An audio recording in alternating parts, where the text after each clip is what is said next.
nouveaux abonnés. Sur cette chaîne, pour ceux qui viennent d'arriver, on fait un point tous les 2 semaines en fait du marché. Donc marché US avec toute la systémique de l'économie mondiale. On parle du BTC et de l'Ethereum. Donc on va commencer directement par une étude du SP500, voir ce qui se passe un petit peu dans la systémique de marché.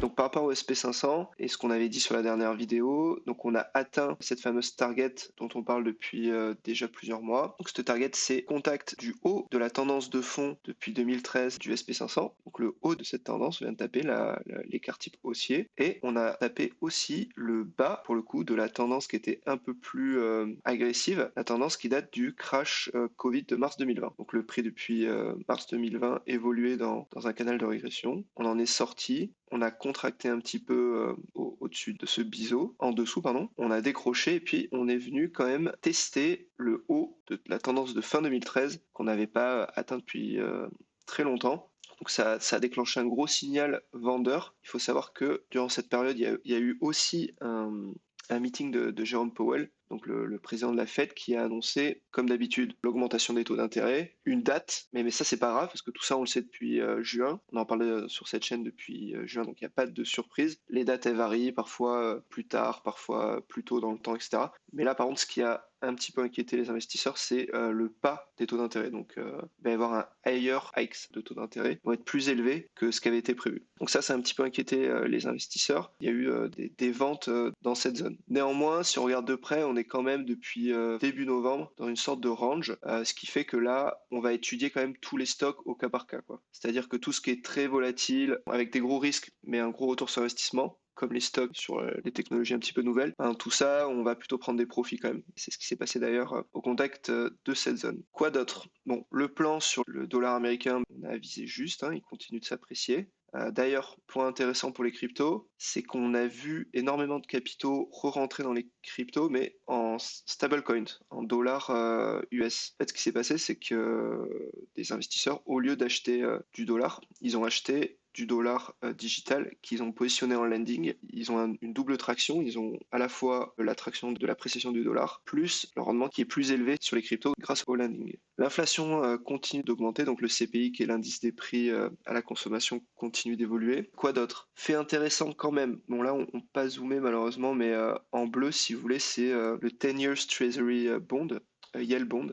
Donc ça, ce sont des obligations qui sont distribuées par le gouvernement américain. Et en fait, c'est un bon indicateur, parce que si vous voulez, cet indicateur, il permet de définir les taux d'intérêt sur les mortgages, et il nous donne une indication. Vu que c'est quelque chose de très safe, on sait que s'il baisse, ça veut dire qu'il y a eu une grosse demande dessus. D'ailleurs, on a vu que depuis le Covid, s'instaurait de la peur. Donc cet indice est passé en dessous des 1,5%, ce qui n'était jamais arrivé depuis la bulle .com. Et ça, c'est un bon indicateur. C'est les gens ont eu peur, donc ils ont acheté des choses très, très safe. Par contre, quand le pourcentage remonte, ça veut dire qu'il y a moins de demandes. C'est pour incentiver les gens à l'acheter. Donc il y a, au contraire, pour le coup, il y a moins de demandes.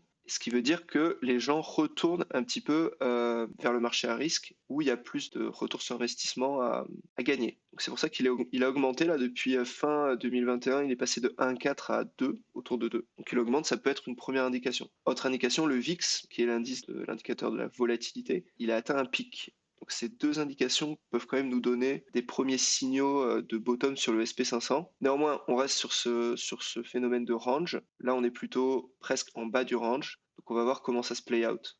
Scénario vert, on va le changer un petit peu. Hop, hop, enfin, ça va lutter ici. En tout cas, là, on est en train de lutter sur cette zone charnière pour savoir si c'est le scénario noir qui va play out ou plutôt le vert. Dans tous les cas, les spécialistes annoncent quand même des rendements beaucoup moins grands sur le SP500 en 2022. On n'aura pas 27% de retour sur investissement. Après, on sait jamais, hein. Voilà, donc le scénario noir, il retourne sur la ligne de tendance de notre tendance de fond. Donc pour le coup, ça veut dire qu'on ne tournera pas de cette tendance agressive du crash Covid. On la quitte une fois pour toutes. Néanmoins, ça reste pas baissier puisqu'on retourne à peine sur la ligne de tendance ce qui est la partie haute de la tendance de fond où on a un petit cluster qui est en train de se dessiner avec le VWAP. Voilà, on va regarder un petit peu la corrélation entre le BTC et le SP500. Donc là, ce qu'on aperçoit depuis début janvier, la corrélation elle est quand même reparti à la hausse. On était en random depuis novembre. Le SP500 avait des jambes haussières et nous, on a fait que baisser sur les cryptos. On a fait absolument que baisser sans nous donner de porte de sortie.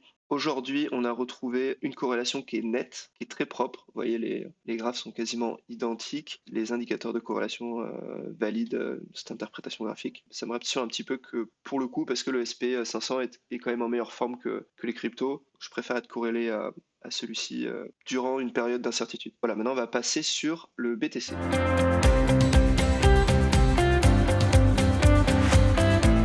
Alors pour notre ami BTC, donc là on a vu il a tapé sur le support qu'on avait identifié il y a très longtemps, un support plus solide parce qu'il était supérieur à 2 mois de positionnement par rapport à celui qui était au-dessus dans la zone des 45 000 $. Bon, malheureusement on l'a quitté pour aller se stabiliser sur celui-là. J'avais identifié un cluster dans le coin là, autour des 38 500, hein, donc un cluster mobile qui évolue. Donc cluster, encore une fois, un regroupement d'objectifs. On n'est pas venu le taper, on a fait une grosse mèche dans le bas de cette zone de support, où on a trouvé une demande, une grosse demande, ce qui a relancé un peu le prix. Et puis là, on est en train de taper au-dessus du support, rebondir un petit peu. Donc voilà, là on est plutôt dans une formation en range qui est en train de se construire. Donc plusieurs choix actuellement, c'est-à-dire si on zoome un petit peu, on voit que on a cette grosse moyenne mobile qui est très importante parce que c'est la moyenne mobile hebdomadaire. On pourrait venir une dernière fois rebondir, ressortir de ce range et venir dans cette zone revenir dans cette zone de POC. Donc là on va faire ça, peut-être un dernier rebond là-dessus.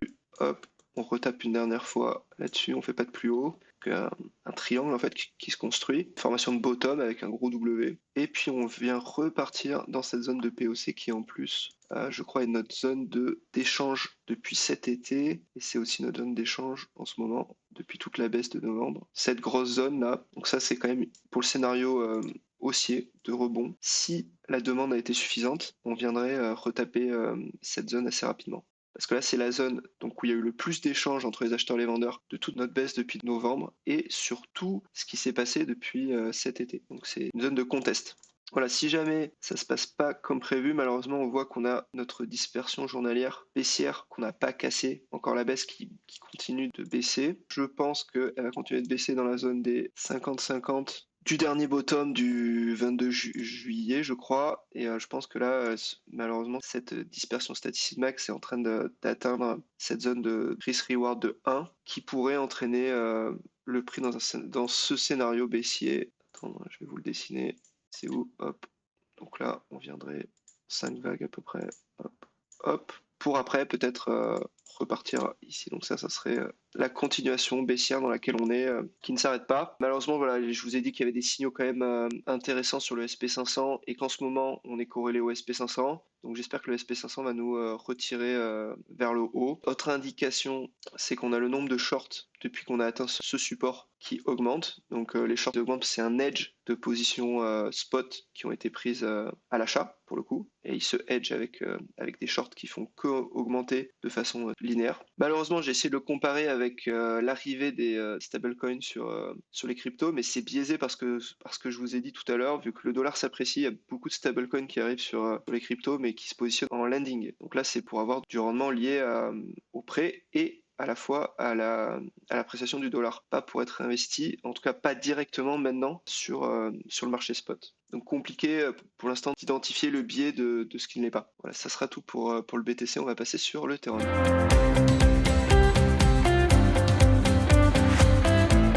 Pour l'Ethereum, un peu plus de bonnes nouvelles, en tout cas le chart est un peu plus clair. On voit que ce scénario s'est fait éclater, on était parti sur le scénario rouge, on a atteint nickel notre support, on est repassé à la baisse dans les zones d'extrême écart type statistique quoi, de notre tendance journalière, qu'on était revenu retaguer d'ailleurs, boum boum boum, donc on a atteint le bas statistique de cette tendance journalière, on est repassé au-dessus, et là on est en train de retaguer notre support. Donc espérons que ça rejette cette nuit. Donc la clôture c'est à 1h du mat là, donc espérons que ça le valide. Information importante, on n'était pas reparti dans un RSI en survente depuis extrêmement longtemps sur l'Ethereum. Je crois depuis le crash Covid, qui avait été un gros signal de rachat. Ce qui fait que j'espère que cette information va être prise en compte par les investisseurs et qu'on va revoir des rachats. Voilà. En tout cas, on a une mine réversion à combler. Vous voyez ici, il faut qu'on reparte dans la zone neutre, donc sur la ligne blanche. on a toujours une volatilité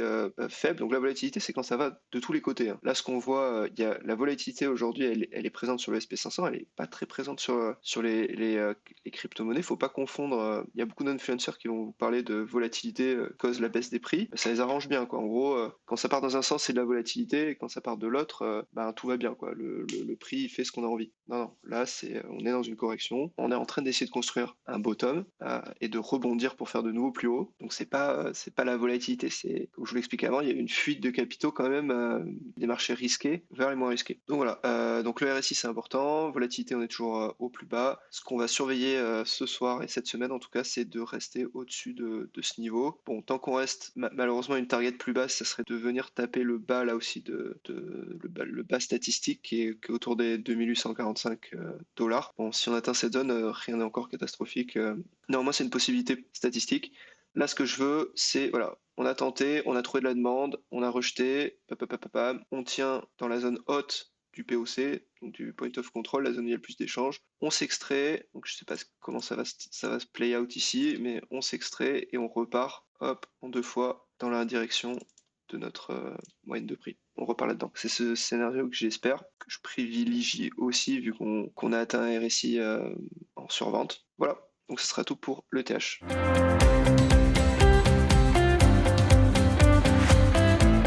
Bon alors pour conclure, on avait déjà vu la dernière fois qu'on a atteint le cluster sur l'SP500 des 4820 points, qui est le haut de la tendance de fin 2013, qui est le bas, enfin la réentrée dans le canal agressif de mars 2020. On n'a pas réussi, donc il y a eu un rejet, blabla, pour plusieurs raisons, ce que je vous ai dit, le pas des taux d'intérêt qui augmentent et le fait que ce soit une target de vente, tout simplement. Un objectif de vente autoréalisateur. Ça nous donne deux scénarios. Soit le VIX, qu'on a vu sur le VIX, on est sur un pic, et le 10 years yield de trésorerie qui est en train de repartir à la hausse, qui sont des signaux bullish, donc je vous ai expliqué pourquoi dans le début de vidéo. Et donc ça nous fait repartir au-dessus du canal de 2013 et en direction de la tendance agressive de fin de Covid. Donc ça, c'est pour le scénario bullish. Et le scénario bearish, c'est on repart sur les 4200 points, qui est la ligne de tendance de notre canal de régression de 2013, qui n'est pas non plus bearish, mais qui est moins agressif dans le temps. Bon voilà, il faudra s'atteindre pour 2022 à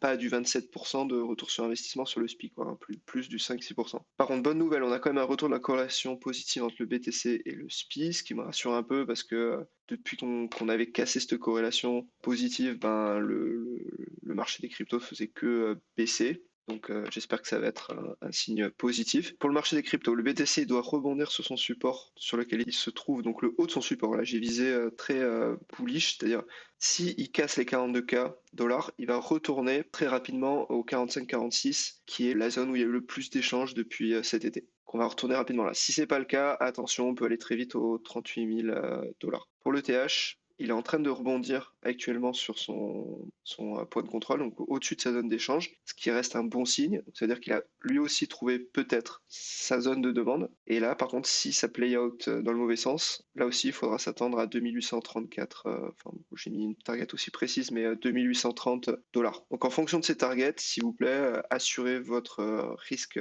reward et mettez un petit peu à jour vos plans d'investissement. Voilà, donc à bientôt et à dans 2 semaines.